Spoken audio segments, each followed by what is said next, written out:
पहले आपको पहचानिए आप कौन हैं। यदि आप इंसान हैं तो इंसान का भोजन कैसा होना चाहिए, इसलिए खा सेकंड नंबर पर है खा। पहले अपने आप को पहचानो और उसके बाद में खाओ। यदि हम इंसान हैं तो भोजन जानवरों का नहीं होना चाहिए। अपने आप को पहचानिए, पहचानने के बाद खाइए, और ठीक से आपने खाया है तो उस परमात्मा के नाम को गाइए जो रोज सुबह शाम आपको 2 रोटियां दे रहा है। उसका धन्यवाद कीजिए। और यदि आपने उसके नाम को गाया है तो मैं बहुत चुनौती के साथ यह कह रहा हूं, हमें यमराज का घर नहीं, हमें भगवान नारायण का घर मिलेगा। चौथे नंबर पर है ईश्वर का घर, हम वहां पहुंच जाएंगे। जीवन सार्थक हो जाएगा, जीवन दिव्य हो जाएगा। टेंशन आप ज्यादा करते हैं। परसों के दिन किसी सज्जन ने मुझे कहा था कि बेटे ने सब कुछ ले लिया है, अब हम कहां जाएं। मैंने कहा वृंदावन आ जाना। और कहां जाओगे?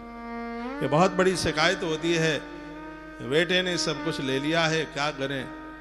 तो मैं इसमें एक छोटी सी कथा आपको सुना दूं। कोई व्यक्ति अपनी ससुराल गया, ससुराल वाली बात थोड़ी समझ में आ जाएगी तो वही एग्जाम्पल लिए लेता हूं। स्वाफी जानते हैं आप?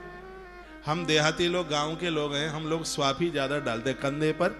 एक चौखाने की स्वाफी लोग बड़े आज भी आनंद के साथ डालते हैं। ससुराल जाएंगे तो लंबी वाली स्वाफी लेके ही जाएंगे। तो उसने वो अपनी स्वाफी, पसीना ज्यादा आ गया था तो खिड़की के ऊपर उसने सुखाने के लिए डाल दी। पंडित जी स्वाफी किसी ने उठा ली और ससुराल में उसकी स्वाफी ले ली किसी ने। अब वह झगड़ा करने लगा।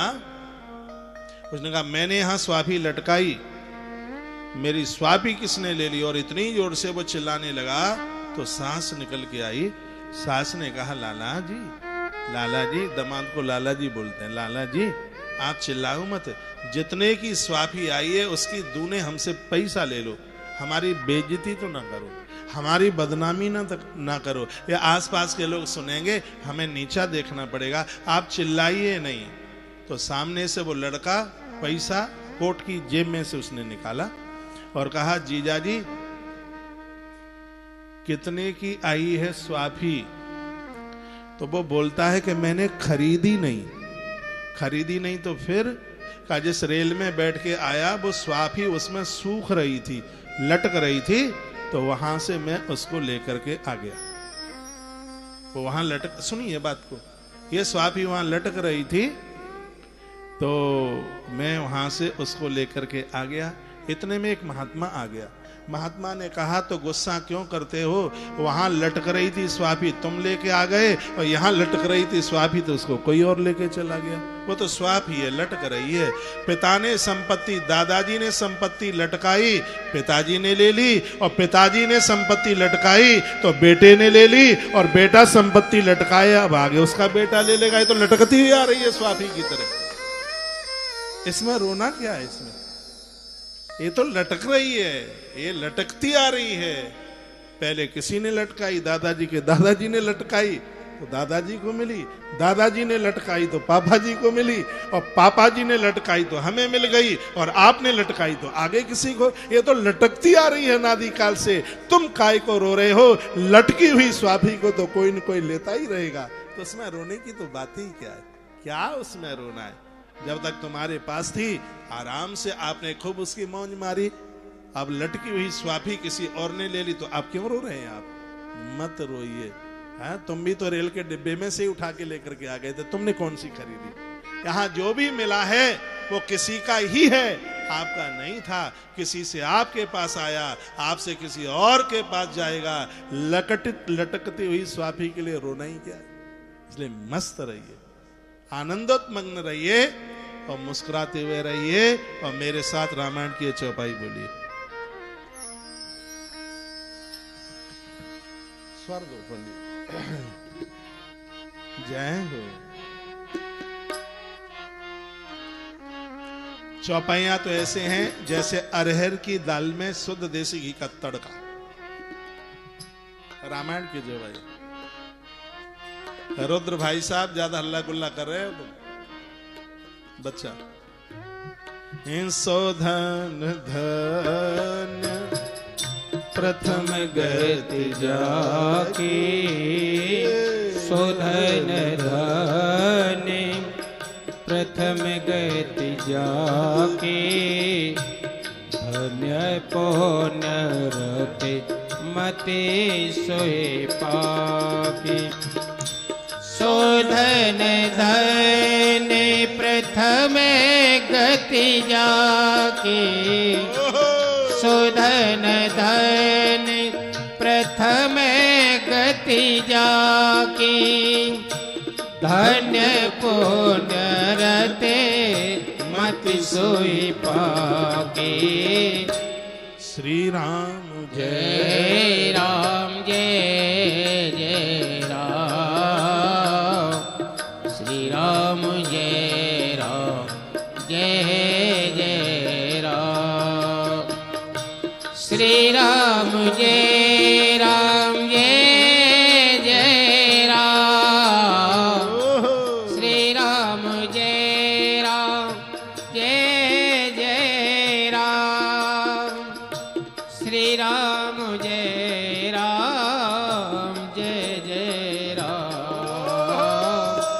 श्री राम जय राम जय जय राम श्री राम जय राम जय जय राम श्री राम जय राम जय जय राम श्री राम जय राम जय जय राम बोली बांके बिहारी लाल की जय हो। सुबह से लेकर के शाम तक हमसे बहुत गलतियां होती हैं। प्रभु के दरबार में एक बार हाथ जोड़ करके उनको जरूर प्रार्थना कीजिए।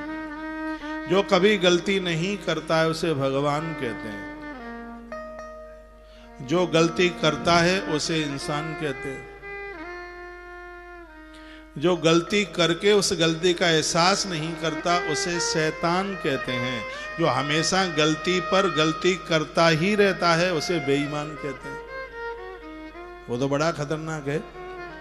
जिसने कभी गलती न की हो उसे भगवान कहते हैं, जो गलती को मान ले उसे इंसान कहते हैं, जो गलती को मान ले, जो गलती को माने नहीं उसे शैतान कहते हैं। ईश्वर तो बहुत दयालु है, बहुत बड़ा कृपालु है। ये कथाएं तो हमारा प्रायश्चित करा देती हैं। क्या अद्भुत कथा है। इंद्र ने गलती कर डाली है, भगवान के सन्मुख सुरभि नाम की गैया को लेके आया था। परमात्मा ने कैसे क्षमा कर दिया, कैसे माफ कर दिया। उन्होंने भगवान के सामने स्तुति करी, कहा भगवान मैंने गलती करी है। नमस्तुभ्यं भगवते पुरुषाय महात्मने वासुदेवाय कृष्णाय सात्यताम पतये नमः। एकमात्र स्वामी भक्त वत्सल सबके चित्त को आकर्षित करने वाले हैं भगवान, मैं आपको वंदन करता हूं, मैं आपको नमस्कार करता हूं। गैया मैया ने अपने दुग्ध से भगवान को स्नान कराया। आज की यात्रा बहुत लंबी है, नहीं तो एक एक श्लोक के ऊपर एक एक घंटा भी बोला जाए तो भी कम है। कल मैंने आपको निवेदन किया, घर में 5 चीजों का होना जरूरी है आपकी रसोई में। आपके घर में गुड़ हो, मीठा हो, ये जरूर हो आपके घर में। आपके घर में शहद हो, आयुर्वेद में उसकी बहुत बड़ी महिमा है। दूध, दही, घी घर में होना चाहिए। मोमबत्तियां कम जलाइए, घी की ज्योतें ज्यादा जलाइए, घी का दिया जलाइए। प्रत्येक दिन आपके घर में दिवाली हो, दिया जलाने से आयुष बढ़ता है, अज्ञान मिटता है। कपूर जलाने से घर में गूंगे बहरे बच्चे पैदा नहीं होते। ये टोना टोटके वाली बातें नहीं है, सब ग्रंथों में बहुत अद्भुत ढंग से इन सब बातों का वर्णन किया गया। घर में घंटा घड़ियाल बजे, महीने में कम से कम एक बार सत्यनारायण भगवान की कथा हो। शायद आपको ना पता हो, भगवान श्री कृष्ण की देहली पर सुदामा जी आए। जितने दिनों तक सुदामा भगवान के यहाँ रहे, हर दिन भगवान ने सुदामा से सत्यनारायण भगवान की कथा सुनी। आपके आसपास जो अच्छे लोग हैं, भले लोग हैं, इनको प्रयोग कर लो, आप प्रयोग कर लो। आज मैं किसी बहन को बोल रहा था कि हम कथा सुनने को क्यों जाते हैं। मालूम है आपने कभी सोचा है? कथा तो आप किताबों में पढ़ लोगे, तो पंडाल में क्यों जाते हो? साधुओं से ही कथा क्यों सुनते हो? आपका पति सुनाना चाहे उसे तो नहीं सुनते, तुम क्या जानते हो? कौन से महाराज जैसी नहीं सुनाते हैं आप बोल देते हैं। और भले ही वो हमसे अच्छी सुना रहा है, आप बोलते हैं आप क्या जानते हैं, आप चुप रहो, बस आप तो ऐसे ही बोलते रहते हैं। और वो बड़े अच्छी कथा सुन रहा है, अच्छी कथा सुना रहा है। आप सब क्यों जाते हैं कथा सुनने के लिए? इसका एक ही सार है, इसकी एक ही बात है। आप पंडाल में कथा सुनने के लिए इसलिए जाते हैं, जो व्यासपीठ पर महाराज बैठे हैं, गुरु बैठे हैं, उन्होंने जो पाया है उसे हम भी पाले हैं, इसलिए हम कथा सुनने के जाते हैं। उन्होंने जो पाया है वो हमें भी मिल जाए। और वक्ता ऐसा ही होना चाहिए, उसने जो पाया है श्रोता भी उसे पाले, ऐसा वक्ता होना चाहिए। वक्ताओं की तो कमी नहीं है, आज बहुत वक्ता है, लेकिन ऐसा वक्ता कम मिलता है, उसने जो पाया है और भी उसके सानिध्य में आकर के उसे पाले। ऐसे वक्ता की कथा सुनने के लिए पंडाल में जाया जाता है। ये कथाएं जीवन की व्यथा को समाप्त कर देती हैं, जीवन को आनंद से भर देती हैं। कृष्ण ने इतना अद्भुत प्रवचन किया और इंद्र खड़े होकर के उसको सुनते रहे, आंख में से आंसू टपकता रहा। और कथा वही धन्य है जिस कथा को सुनते सुनते आंख में आंसू आ जाए। कृष्ण सुना रहे थे और इंद्र सुन रहे थे, आंख में आंसू आ गए।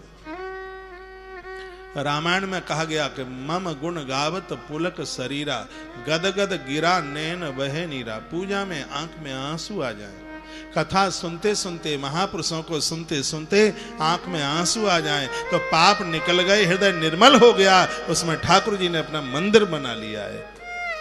आंसू बड़ी मुश्किल से आता है, और कथा में आंसू आ जाए तो हृदय तो निर्मल हो गया। और निर्मल हृदय में भगवान ने दावा किया है कि मैं उस हृदय में आकर के मैं बैठ जाता हूं। देवराज इंद्र ने भगवान की परिक्रमा लगाई, इधर पूरे ब्रज में हल्ला हो गया। छोटे से बालक ने ये इतना बड़ा पहाड़ पर्वत उठा लिया, लगता है किसी बच्चे का अपहरण नंद ने किया। तो ब्रज में एक बहुत बड़ी मीटिंग की गई। उस मीटिंग में सब लोग इकट्ठे हुए। ब्रजवासियों ने नंद बाबा को कहा कि ये बताओ, ये लड़का बालक किसका है? ये उनकी भाषा है, मेरे लिए तो भगवान है, मेरे लिए तो परमात्मा है, गोविंद कृष्ण मेरे भगवान है। तो कहने लगे बच्चा किसका है, किसके बच्चे का अपहरण किया? नंद बाबा ने कहा मेरा है। तो एक बूढ़ा आदमी खड़ा होकर के बोलता है, नहीं तेरा कैसे हो जाएगा, तू गोरा है, यशोदा गोरी है, लेकिन ये तो बिल्कुल कलुआ है, काला है, लगता ही नहीं कि तुम्हारे खानदान का। ऐसी चर्चा चल रही थी। इतने में कन्हैया वहां आ गए, कहा बाबा मैं बताऊंगा मैं काला क्यों। तुम लोगों के अंदर राग द्वेष भरा हुआ है, एक दूसरे को देख करके जलते हो। मैं तो गोरा ही था, तुम्हारा सानिध्य पा करके, तुम्हारा संग पा करके मैं काला हो गया। भगवान ने कहा, भगवान ने, तुम्हारे अंदर कालमा भरी हुई है, तुम एक दूसरे से द्वेष करते हो। तुम्हारे बीच में मैं आया, मैं तो गोरा ही था, इसलिए मैं काला हो गया। एक बार गौ माता ने भगवान को पूछा, गैया मैया बोली प्रभु आप यह बताओ, तुम्हारा पूरा कुनबा गोरा है लेकिन तुम काले क्यों? भगवान बोले तुम कारी कारी गायों का दूध हमने पिया है इसलिए हम काले हो गए। एक दिन दुर्योधन ने पूछा, दुर्योधन ने कहा कि तुम्हारा पूरा कुनबा गोरा है लेकिन तुम कालिया, तुम इतने काले